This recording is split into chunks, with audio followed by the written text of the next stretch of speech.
Wah, ini kalau di teman-teman diskusi soal ini itu panjang. Lagi-lagi kalau Abu tadi mengatakan bahwa tidak hanya soal ekonomi kita rebutan kekuasaan itu. Soal pengetahuan juga kita rebutan kekuasaan. Di agama pun kita rebutan kekuasaan. Beda pendapat, mazhab beda. Jadi sebetulnya riset Pak itu sebenarnya tidak hanya soal masyarakat desa yang harus berdayakan, harmoni sosial, harmoni keagamaan juga bisa menggunakan Pak. Karena relasi kekuasaan, pemahaman itu juga kenal.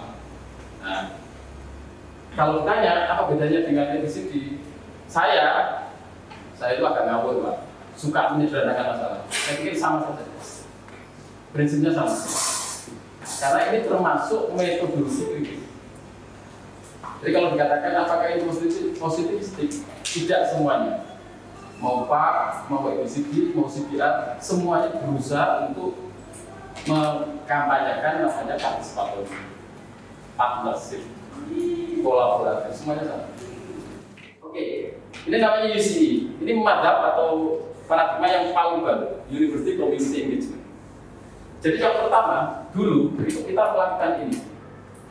Tadi sudah dicontohkan banyak bahwa kita merasa hebat, kampus ya maksudnya, datang ke komunitas itu dalam kerangka untuk membantu mereka agar lebih baik. Jadi sudah sejak awal kita tuh punya niat mulia tetapi jelek. Dalam ilmu komunitas itu dianggap jelek, kurang bagus. Kita tuh punya ilmu Pak, mau kita amalkan ke komunitas di bawah kita. Itu dulu seperti itu. Tapi lambat laun ini diprotes. Tadi sudah banyak sekali penjelasannya, masa kita lebih pintar. Persis Pak Uda, sekolah ini kan Pak tadi juga itu, diinjilkan, ngasam, itu bikin biogas. Enggak jadi-jadi. Jadinya itu ketika saya tinggal di Surabaya, itu jadi. Ya, diutek oleh Pak kami tua, oleh Pak Cari. Jadi saya tinggal itu enggak jadi-jadi. Jadi gampang. Tabung tempat penyimpanan kotoran yang akhirnya nanti akan diolah menjadi gas, akan memproduksi gas itu hanya mereka bio-bio di desa itu mengubah dari saya berdirikan menjadi dibubuhkan. Jadi produksi gasnya lebih besar. Itu tidak ada di YouTube. Kan saya belajarnya di YouTube dan teman-teman dosen yang teknik.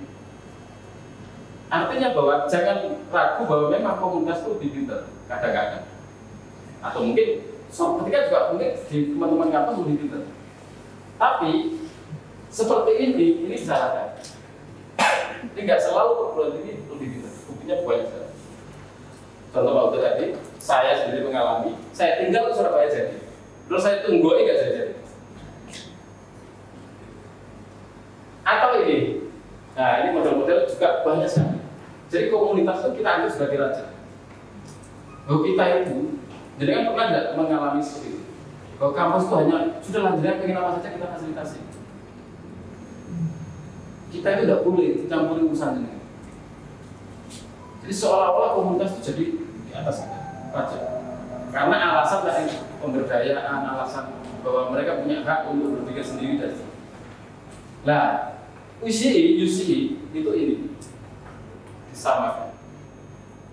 Dan inilah yang mungkin kalau nanti ibu bapak baca misalnya di kami itu ada SL, itu arahnya sama.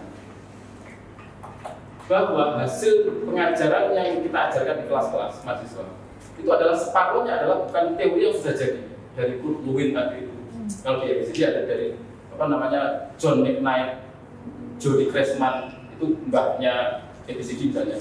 Bukan teori itu yang nanti akan mengayakan mahasiswa di kelas. Tapi ketika teori itu sudah ketemu komunitas. Nah, kenapa? Itu artinya bahwa komunitas dan kampus itu start. Makanya produksi pengetahuan juga start. Walaupun ini masih sulit sekali, Pak. Teman-teman komunitas itu kalau diajak, misalnya Pak, ayo nanti nama jenengan masuk ya dalam penelitian kita. Itu enggak gawe positif. Jenengan juga penulis loh, walaupun tidak pernah nulis. Yang nulis tentu kita. Artinya tapi sumbernya pengetahuan informasi itu kan dari mereka. Itu tidak apa. Kita senang-senang aja. Bahkan ada regulasi kita tuh yang masih belum mengizinkan nama-nama itu muncul. Ini siapa? Pangkatnya apa? Kok masuk dalam laporan penelitian? Dia lektor, asisten ahli apa misalnya? Dilarang. Padahal secara ideal moralnya dari teman-teman Mbak Ludwin, Mbak Jody Resman, Mbak kalau di sini itu John McKnight itu nggak menginginkan. Menginginkan adalah bahwa sama. Jadi tidak ada yang jadi raja, tidak ada yang jadi fasilitator. Konsep fasilitator pun harus berubah. Kita tidak memanjakan komunitas juga. Jelas ya, yang pertama tidak boleh menindas komunitas, mengatur komunitas tidak boleh, memanjakan tidak boleh. Posisinya harus sekarang. Itu yang mau kita ukur kalau sekarang. Kalau tadi saya tanya, saya cerita bahwa 2023 dapat judul riset itu lumayan tuh untuk isi waktu. Maksudnya untuk kita mengevaluasi kalau di kami itu selama 10 tahun terakhir itu belum ada yang mengevaluasi. Sebenarnya di seluruh Kementerian Agama belum ada yang mengevaluasi soal wilayah muslim. Karena yang terjadi begini, kadang-kadang begini, kesetaraan itu ya tadi dibuktikan dengan apakah namanya muncul, apakah di kelas itu ada perbaikan, apakah komunitas membantu memberikan input baru dalam pengetahuan kita. Dan itu memang terjadi. Nah ini kalau misalnya kalau mau diurutkan begini dulu pengabdian, kemudian aksi bersama. Di bawah ini bacanya dari bawah ke bawah. Di bawah ini paling nggak usah mikir banyak-banyak. Kemudian aksi bersama. Ini kalau sudah ini biasanya dulu itu wah kompak. Kita ketemu dengan komunitas itu pulang kita aksi. Apalagi kalau Winsa itu kenapa PAR? Makanya sejarahnya kenapa PAR itu menjadi metode yang pertama juga digemari dan legend di Winsa itu dulu karena memang konteksnya cocok dengan pedesaan. Kemudian berkembang menjadi ada PRA dan PLA itu kan seperti itu Pak. Jadi memang cocoknya untuk pedesaan. Kalau komunitas-komunitas perkotaan, karena kita melakukan mapping hanya transsektor, rapid rural appraisal itu cocoknya memang di desa. Walaupun di kota juga cocok. Tapi jenengan mau jalan-jalan lewati misalnya gedung-gedung, wah itu nggak bisa kalau di nggak keleluasan. Kemudian metode itu berkembang dan akhirnya memunculkan banyak metode seperti seperti NCT, seperti CPR. Nah, setelah ini kita melakukan riset aksi. Nah, ini bedanya riset aksi dengan aksi riset. Kalau riset aksi itu sama dengan IPTK, kemudian tindakan kelas. Tindakan yang kita teliti, perubahan tindakan, itu yang kita teliti. Ini namanya PAR. Di PAR itu sebetulnya, ayo kita punya masalah apa? Ayo sama-sama kita atasi. Maksudnya ayo itu artinya bukan dari kamu saja, tetapi dari komunitas juga. Nah, langkah untuk mengatasi persoalan atau masalah ini kemudian kita catat pelan-pelan. Mana jeleknya, mana bagusnya, yang jelek kita tutup, yang kekurangannya kita tutup. Nanti kita evaluasi terus-menerus. Siklus itu ya inti dari PAR. Makanya yang setelah kita melakukan aksi bersama ini biasanya kita lakukan riset aksi.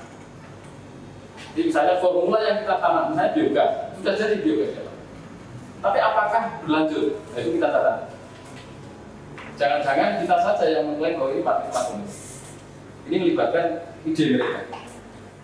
Kemudian aksi riset ini artinya bedanya dengan riset aksi adalah kalau riset aksi kita itu meriset tindakan kita bersama komunitas. Tapi kalau ini sejak awal memang ini si BBR nanti yang akan diterangkan Pak Rum kalau Pak Rum dari apa Pak?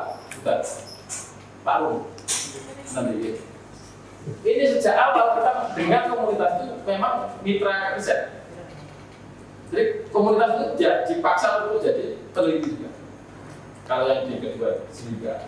Makanya sejak pertama itu harus ada namanya mapping stakeholder, pemetaan stakeholder. Pak, saya dari kampus, saya peneliti.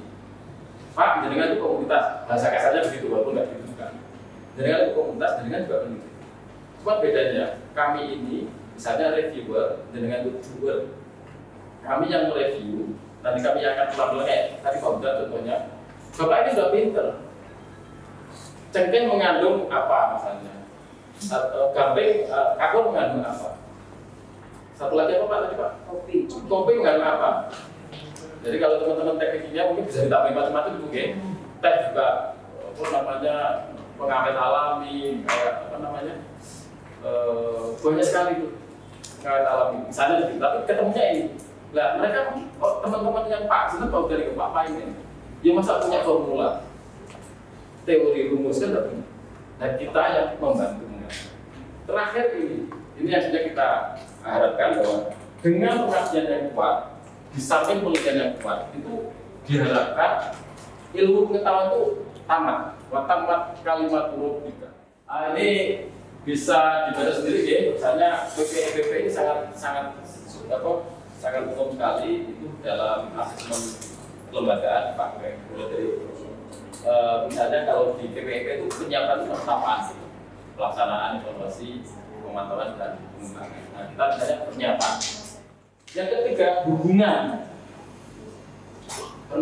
Di sini pernah ada kejadian ketika KKN itu diusir. Enggak sampai. Bu kami pernah beberapa. Akhirnya konflik dengan nggak cocok, entah itu mungkin secara administrasi awal tanpa perlu misalnya surat mandek nggak sampai ke kepala desa misalnya itu beberapa kali. Itu penting sekali karena hubungan ini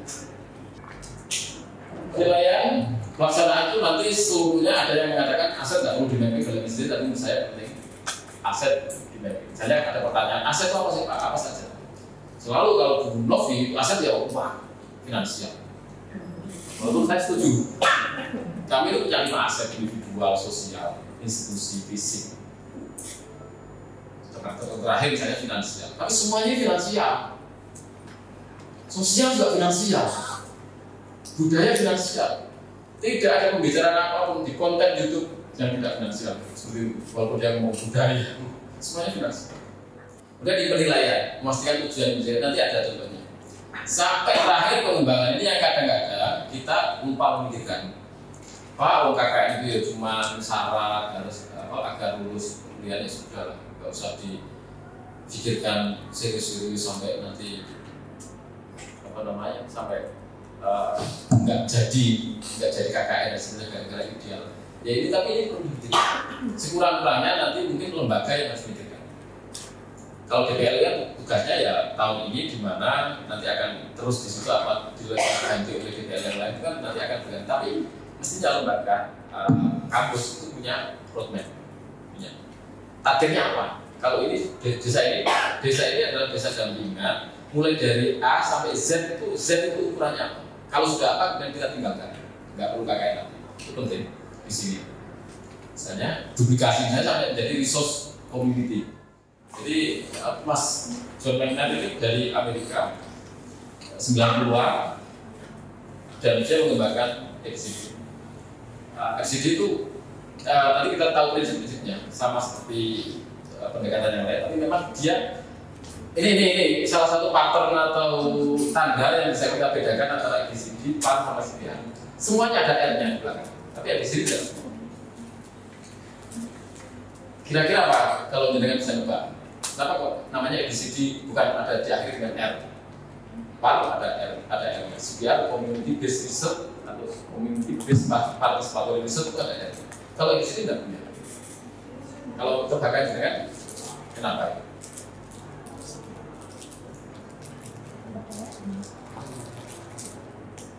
Tebak aja ngawur. Karena memang itu tidak untuk riset awal. Development itu untuk kompetisi, yang penting laku. Makanya kalau saya ditanya, mana yang paling mudah? ABCD yang paling gampang. Untuk gerak. Jadi ABCD itu kayak semacam tidak ada rotan, akar pun jadi, Pak. Bu. Gak mungkin masyarakat mandek itu nggak mungkin. Semuanya ngaku ya apa caranya? Salah nggak apa-apa, kok terus-terusan dibalik mana? Diulang lagi.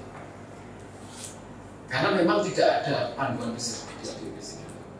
Tapi kemudian oleh teman-teman dikembangkan, itu juga bisa dipakai untuk riset, mempunyai tahapan, punya prinsip, punya instrumen. Kenapa tidak bisa? Asalkan kita bisa menyusun sistem angka laporannya dengan PPP tadi itu, maka jadi riset. Nah, jadi sebetulnya itu sejarahnya. Kenapa Pak EBCD itu bahkan di beberapa teman-teman itu juga agak dianatirkan karena tidak punya R. Tapi paling gampang. Karena tadi Pak lihatnya gelas yang isinya nggak mungkin masyarakat nggak biokopo itu kan. Masyarakat komunitas tidak bisa ngapa-ngapain, nggak bisa bergerak menyelesaikan persoalannya itu nggak mungkin. mustahil. Terus Mas, nah ini kalau sejarahnya 40-an sampai 90-an ini di yang kita sekarang kolaborasi. Sekarang itu networkisme. Network. Kita nggak boleh berkonflik, kira-kira begitu. Saudara hidup di zaman di mana konflik itu jelas nggak punya tempat konflik. Kan harus kerjasama. Kalau nggak kerjasama, nggak bisa cepat, nggak bisa misalnya berkembang. Prinsipnya ini positif apresiatif.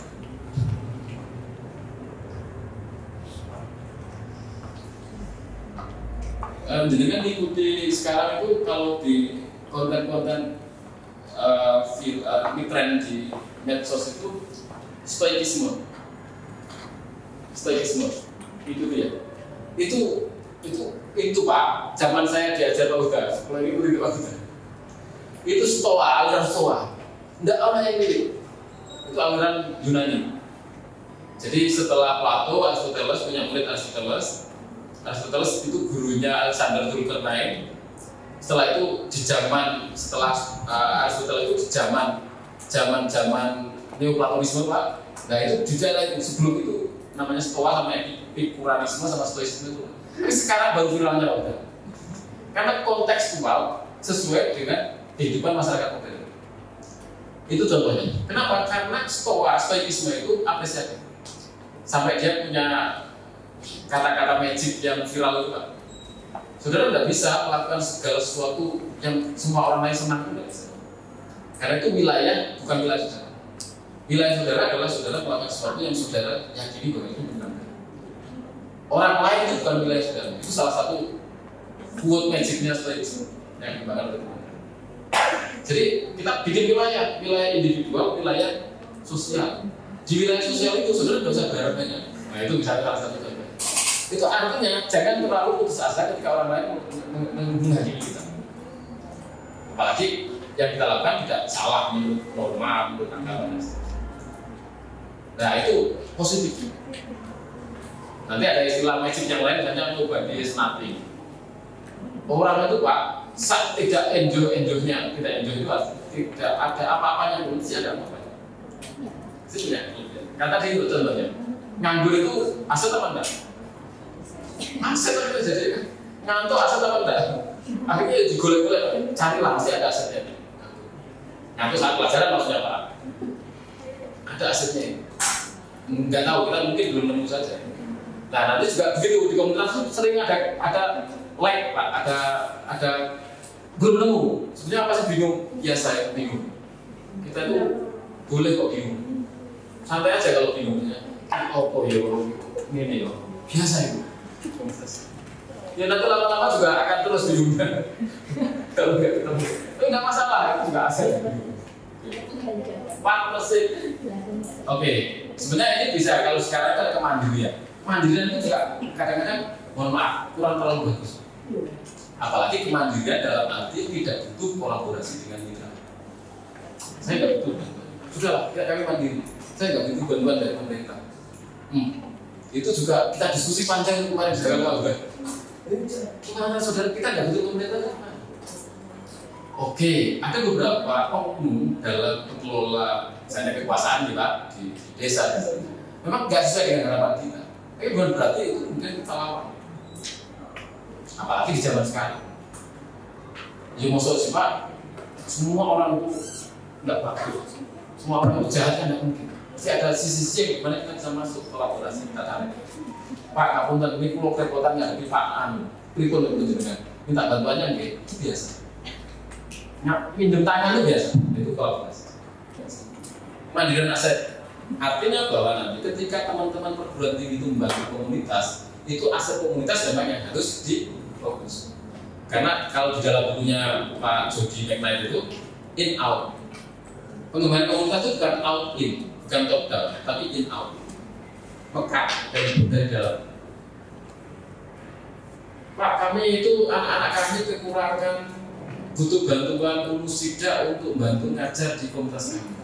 Pertanyaannya, kalau teman-teman ulusida itu pergi pulang ke kampus, siapa yang ngajar? Nah, kemudian mikir, gimana kalau misalnya kita tidak ngajari langsung enak-enak. Tapi kita butuh 3 orang mbak-mbak, mas-mas yang bisa kita TOT, kita training untuk menjadi nanti trainer juga di tempatnya atau menjadi pengajar di tempat. Yang pengangguran tadi. Betul, oke. Sing nganggur itu apa? Dan justru kita carinya yang nganggur. Oke, kepada dasar orientasi aksi baik. Banyak aksi yang nggak baik. Ayo aksi yuk, bakar ban misalnya. Itu ya tidak semua aksi baik. Maksudnya ini aksi baik. Itu orientasi aksi baik. Yang terakhir adalah keberlanjutan. Penting sekali. Ciri-ciri berlanjutan kalau ini nyambung dengan yang sini. Biasanya kalau langkah kita itu sudah sopan, baik-baik di awal, itu berlanjutnya. Ini selain prinsip yang tadi, ini jargon yang sangat terkenal di sini. Partisipatori jelas tadi sudah. Jadi bedanya partnership dengan partisipatori itu khas yang sebelum ABCD. Partisipatori begini. Saya ngobrol seperti ini, ibu bapak kan tidak ikut ngobrol. Karena memang nggak boleh ngobrol Pak, kemarin oleh panitia. Tapi ibu bapak boleh bertanya atau menyampaikan keberatan atau mengkonfirmasi itu boleh. Itu namanya partisipatori atau partisipasi saja. Tapi enggak, belum sampai mitra. Kalau mitra kita semuanya di depan Pak, ngobrol, ngomong. Kemudian hal ini tadi. Jadi sering sekali kalau dalam pelatihan mesti itu dicontohkan satu-satu dan dilatih. Separuh kosong, separuh penuh. Nobody has nothing. Everybody has anything. Saya gitu. Apa? Benar ya? Bahasa Inggris. Tidak ada seorang pun yang nggak punya aset. Positive deviance. Positive deviance itu selalu ada sesuatu yang yang menyelewengkan baik, penyelewengan baik. Semua orang, semua mahasiswa mengantuk semua, tapi ada satu yang nggak ngantuk. Bahwa itu kemudian dikaji, diapresiasi. Sampai gimana caranya nggak ngantuk? Amalan sampai tahu. Konyol-konyolnya diajari, gitu. Itu pasti. Indigenous dari dalam sama. Dia heliotropik, kayak tumbuhan yang selalu mencari sinar matahari. Sudah, nggak usah ngereken kanan kiri, bahasa kasarnya begitu lah Pak di sini dulu. Nggak usah ngomong ini nanti nggak akan jalan. Saya nggak mau jalan, mau pimpinan saya nggak mau jalan, nggak usah begitu. Yang penting tumbuh, ayo tumbuh. Gimana caranya tuh bergerak? Tweet. Lanjut Mas. Nah ini tahapannya. Yang pertama adalah dream. Caranya ada instrumennya. Nanti mungkin di pelatihan DPL penting ada instrumen bagaimana untuk memetakan mimpi. Mimpi itu tujuan. Ibu bapak di setiap komunitas itu selalu punya mimpi. Dan apa yang terjadi jika ibu bapak pernah dan bukan mengumpulkan komunitas untuk diajak ngobrol. Ibu bapak, saya pernah misalnya di ibu-ibu aja Pak, ibu-ibu. Ketika ditanya, ibu-ibu harapannya apa? Waktu itu komunitas orang tua, wali, siswa. Kira-kira buahnya kamu bukan harapannya? Ngeluh, tulis itu. Ibu-ibu itu 10 misalnya, harapannya bisa 100 Pak. Iya bisa lebih kalau kita catat. Nah itu perlu dipetakan. Kemudian pemetaan aset atau discovery, mapping aset sama. Misalnya, ibu bapak kalau mau menyelesaikan persoalan sampah, aset yang dibutuhkan untuk mengelola sampah juga harus ada. Design, define. Setelah di mapping, maka ini inti dari sini kata orang. Kata beberapa pakar bahwa inti ABCD adalah mengelola aset. Jadi jangan fokus pada memetakan aset saja, tapi yang penting aset ini jalan. Jadi mengendalikan aset, mengelola aset itu jauh lebih penting daripada memetakan aset. Tahap akhir case study. Bagaimana program berakhir? Apa saja yang sudah dihasilkan? Ini penting. Kalau kami biasanya kalau teman-teman ya hasilnya ya laporan penelitian itu hasilnya ya laporan pengabdian.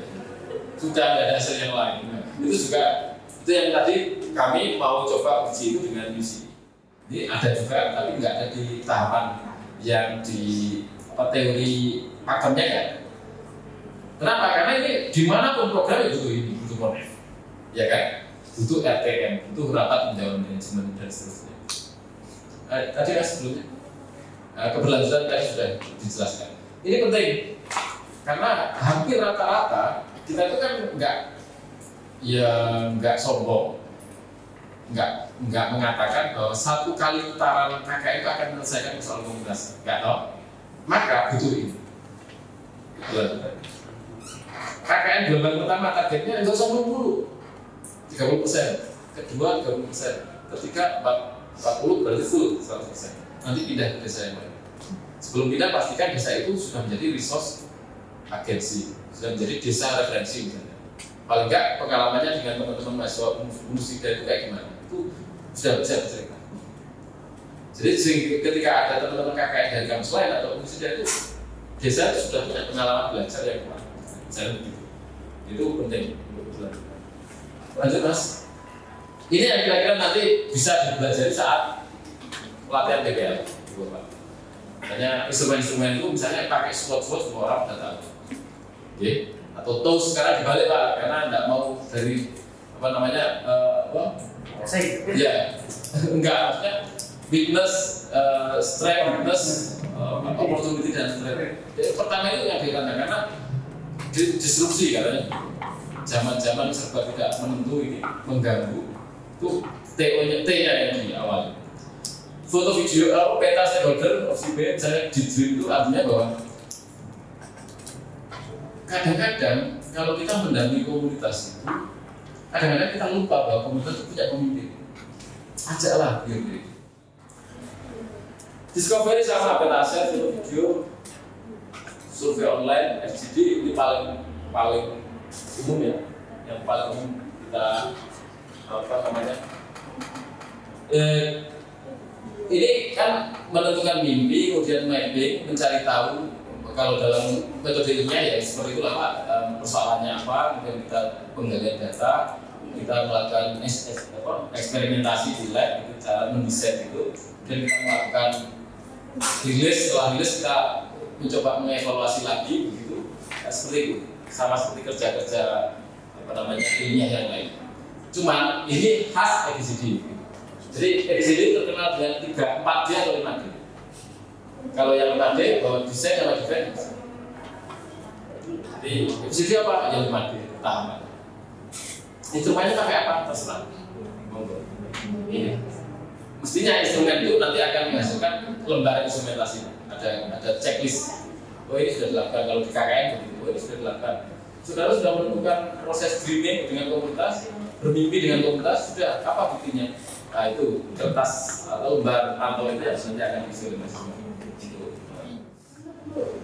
Ini kalau misalkan mau menyusun skema proposalnya, menyusun sebelum saya diajukan ke riset apa namanya kompetisi riset atau hibah riset apa saja yang bisa digunakan ini juga bisa dipakai untuk menyusun skema laporannya.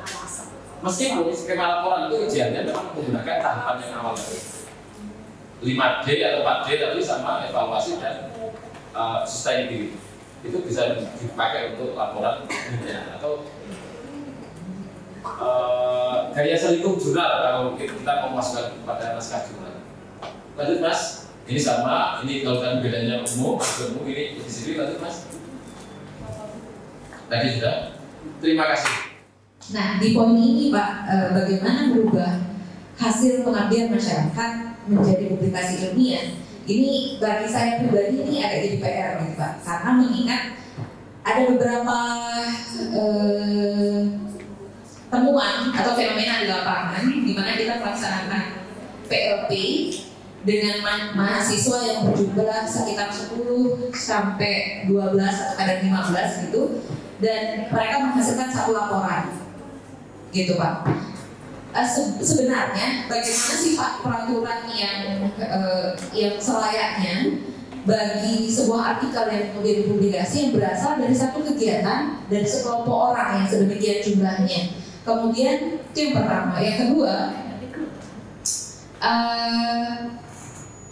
sepemahaman saya Pak G, kalau misalnya kita berangkatnya dari masalah atau awal mula dari PKN itu kan pertama adalah menggali, kalau tadi edisi digali aset dan lain sebagainya dengan metode tertentu. Kemudian pada saat implementasi kita memilih dari sekian problematika yang ada, masalah mana yang kita bisa jangkau untuk kita bisa selesaikan. Barangkali demikian Pak Ege.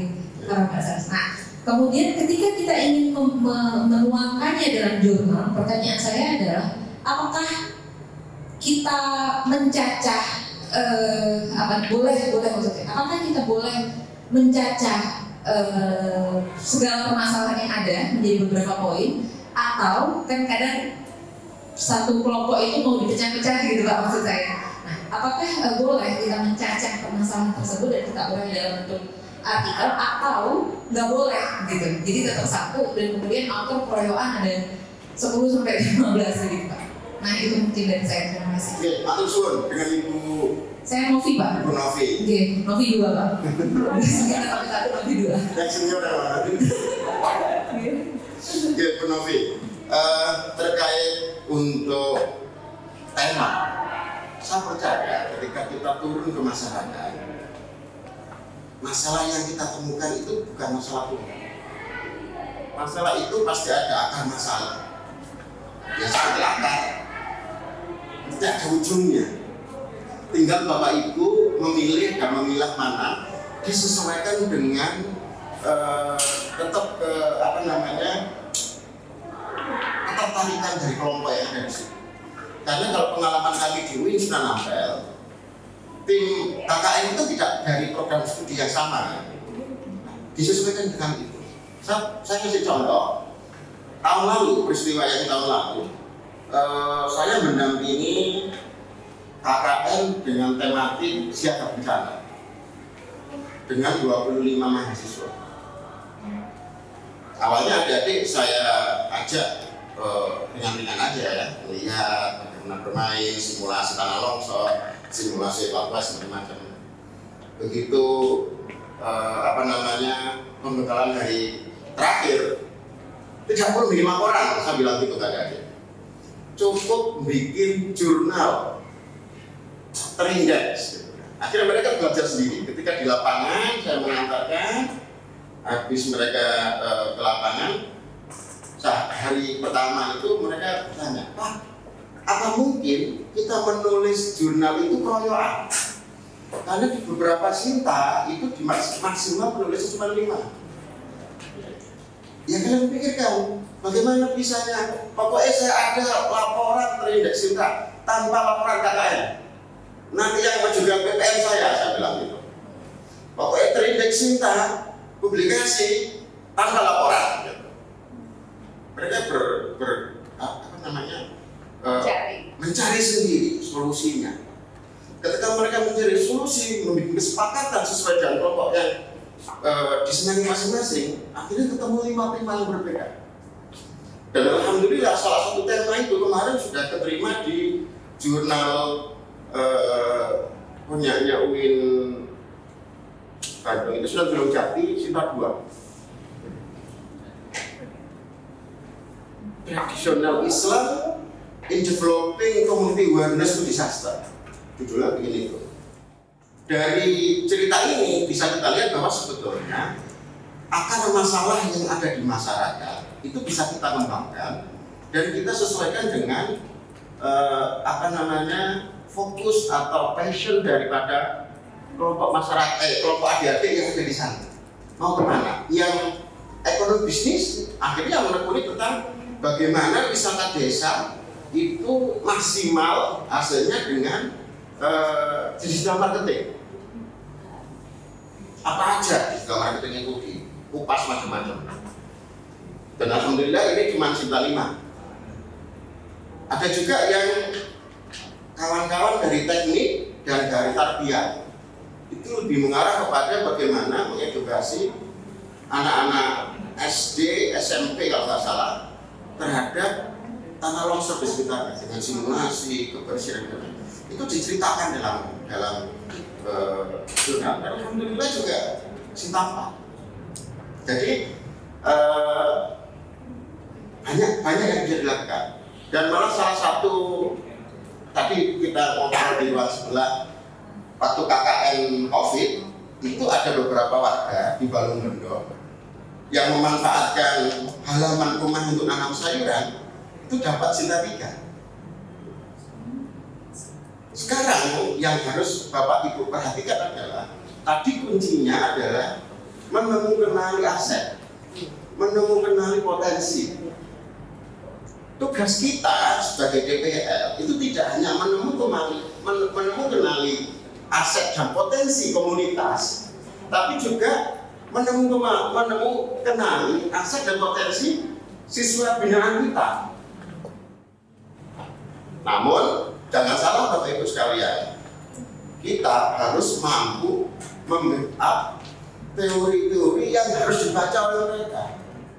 Berikan kepada mahasiswa itu satu bacaan untuk diresum. Resum dari mahasiswa tadi disatukan dalam satu struktur monograf untuk bahan kajian pustaka. Pasca itu mereka diminta untuk turun ke lapangan. Kalau di Uinsa 40 hari, kalau di Unisida berapa hari? 40 hari juga. 1 bulan ya, 30 hari. Itu nanti minta mereka untuk membuat catatan lapangan terkait konstruksi teori yang diresum masing-masing siswa tadi. Dan dari situ bisa kita kenali potensi masyarakat adakah yang sesuai dengan teori yang diresum tadi dengan kenyataan yang ada.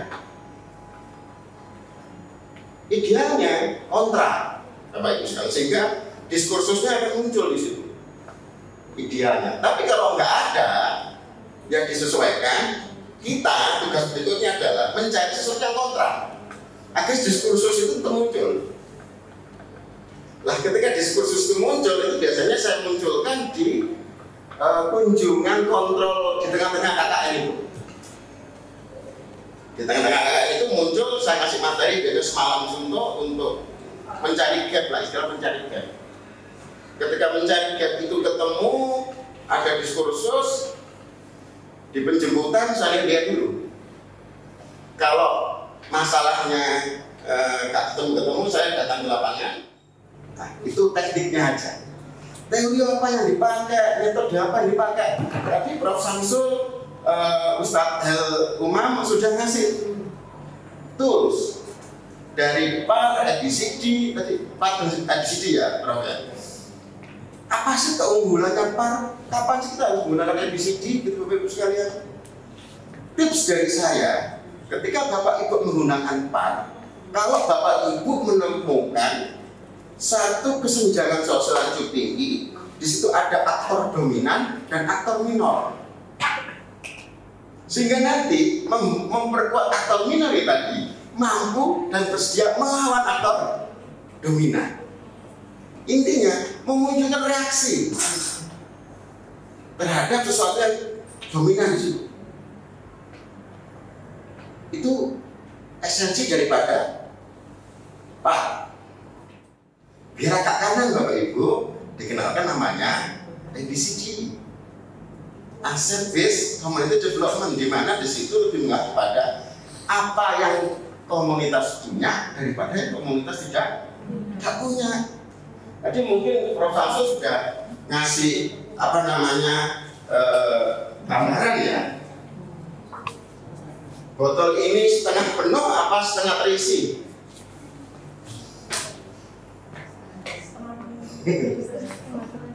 Kan tergantung perspektif masing-masing. Nggak siapa tadi.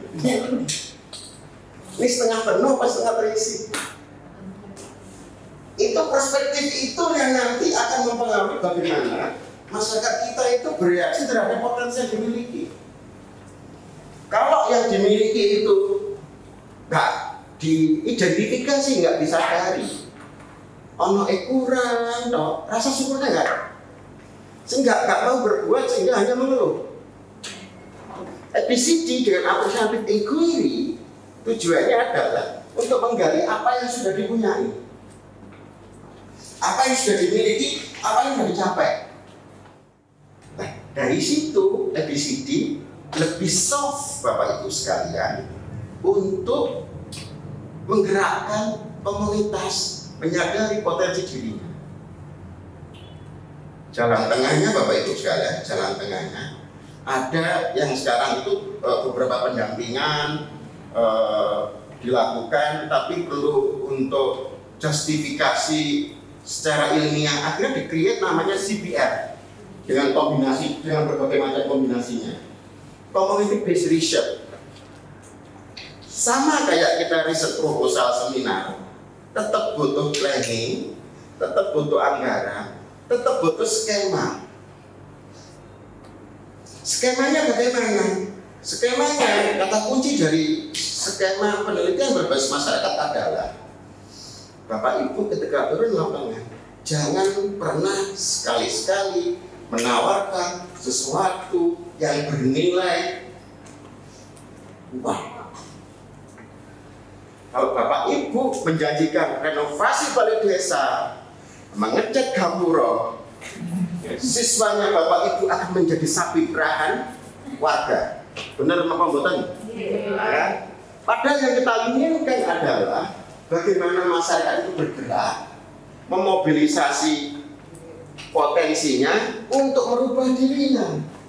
Ketika Bapak Ibu untuk mencetak publikasi, tidak harus yang sukses. Artinya sukses story dari desa itu memang lebih menarik.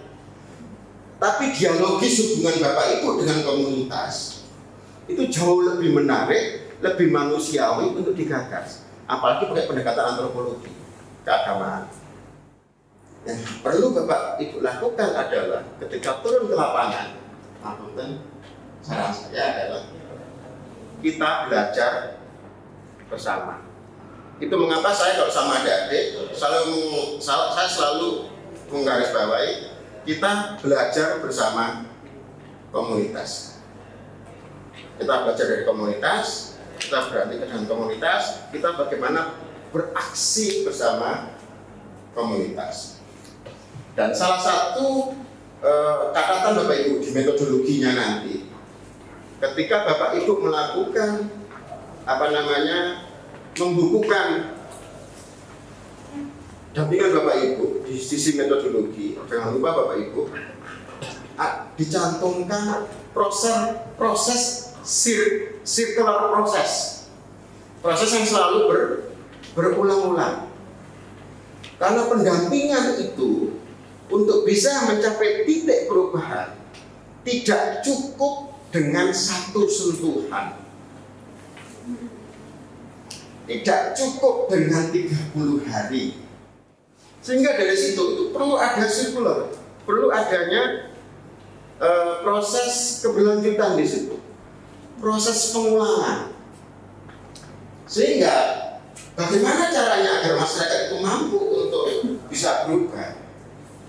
Penempatan 1-2 kali KKN tidak akan merubah mindset masyarakat. Yang ada hanya merubah patokan KKN unisida. Tahun sekian, besoknya berubah tahun sekian.